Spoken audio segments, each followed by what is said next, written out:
J'ai grandi au Maroc où j'ai passé mon enfance et mon adolescence. Et c'est là où j'ai fait mes études d'art plastique avant d'arriver en France. Donc j'ai été très influencé par les orientalistes comme Delacroix, Ingres et Pierre Lotte. Donc, et en même temps par la Renaissance italienne du XIIIe, XIVe siècle et XVe siècle. Et le jour où j'ai découvert les impressionnistes, c'était le déclic. Et là, je me suis dit, voilà, il faut que j'étudie vraiment dans le pays de ces peintres qui sont audacieux et qui ont osé sortir peindre dans la nature. Ils ont quitté les ateliers pour peindre dans la nature. J'étais très très émerveillé par ces génies de la peinture. Et là, je me suis dit, vraiment, il faut que j'aille étudier dans ce pays, la France.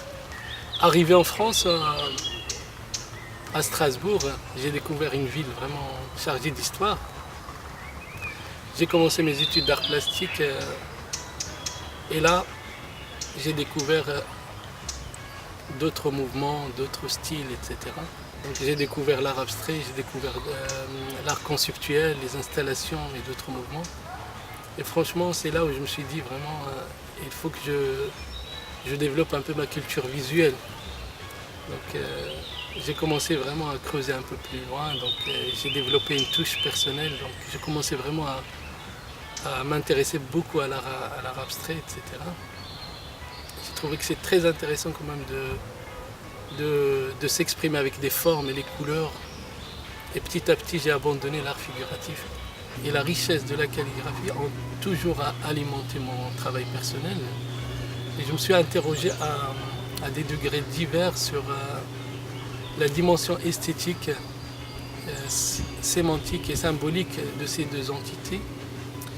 Je suis pour un art qui met en avant des matériaux naturels et je cherche à travers ces matériaux à matérialiser des éléments immatériels, impalpables, comme le son, les sentiments, les sensations. Pour moi, l'art ou le travail plastique réussi, c'est celui qui interroge et qui interpelle.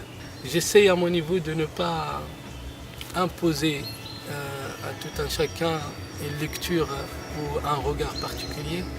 Je laisse vraiment la liberté à tout un chacun d'interpréter ce qu'il regarde.